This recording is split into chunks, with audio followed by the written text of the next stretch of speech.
ఈ 10 సంవత్సరాలు ఆయన అంటే పార్టీలోకి రావడానికి జైలుకి వెళ్ళొచ్చారు, ఎంత చాలా అనుభవించారు. మరి ఈ 10 సంవత్సరాలు మీరు ప్రజల కోసం ఏం పోరాటం చేశారు? 2011 నుంచి 14 వరకు, 14 నుంచి 18 వరకు నేను యూనియన్ కాంగ్రెస్ పార్టీ హైదరాబాద్ జిల్లా అద్దెంలో పనిచేశాను నేను. ఇప్పుడు 2021 సంవత్సరంలో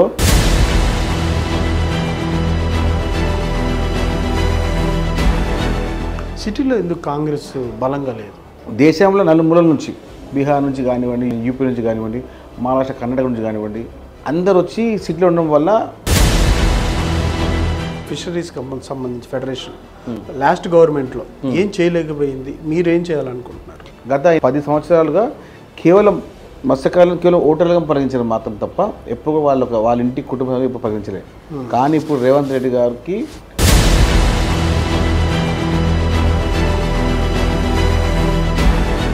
మత్స్యకార కుటుంబాలు వృత్తిని వదిలేసి వేరే వ్యాపకాల వైపు లేకపోతే వేరే వృత్తిని సిటీలోకి ఉద్యోగం కోసం రావడం ఇవన్నీ జరుగుతూ ఉన్నాయి కదా. 27% పైచీలకు హైదరాబాద్ నగరానికి వలస వచ్చేసారు. ఎందుకంటే ఈ ఫెడరేషన్ సంబంధించి మీరేమైనా సమీక్ష చేశారా? మీ చేతులు ఎంతవరకు నిధులు తీసుకొచ్చే అవకాశం ఉంటుంది? నేను ముందు చెప్తాను కదా, మత్స్యశాఖ మంత్రి గారే ముఖ్యమంత్రి గారు. నాకు పూర్తి విశ్వాసం ఉంది, రేవంత్ రెడ్డి గారికి విన్నపించిన మరుక్షణమే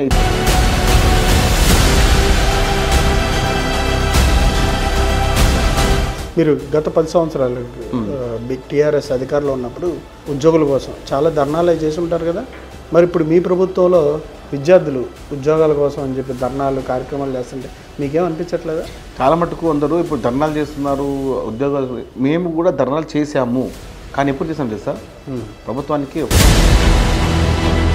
మీకు 8 సీట్లు వచ్చినాయి, వాళ్ళకి 8 సీట్లు వచ్చినాయి, బీఆర్ఎస్కి 0 వచ్చింది కదా.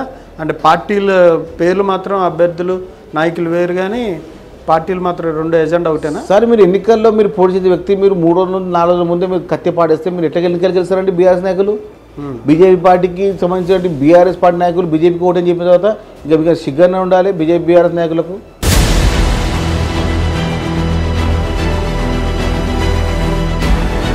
అంటే ఇప్పుడు రేపొద్దున మీకు కేసీఆర్ పోటీనా సోకాళ్ళు బీజేపీ నాయకులు రాష్ట్ర నాయకులు పోటీ? కాంగ్రెస్ పార్టీ ఈసారి సెంచరీ మార్కులు దాటే విధంగా ఉంటుంది. ఎందుకని ఇట్లా ఎమ్మెల్యేలు తీసుకోవడం? సార్, ఎమ్మెల్యే తీసుకోవాలనుకుంటే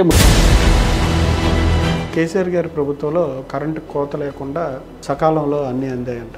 కాంగ్రెస్ గవర్నమెంట్ వచ్చిన తర్వాత కరెంటు కోతలు మొదలయ్యాయి. మన విద్యుత్ శాఖలో కొంతమంది బీఆర్ఎస్ సంబంధించిన భక్తులు కావాలని హైదరాబాద్ నగరంలో ఏదో ఒక విధంగా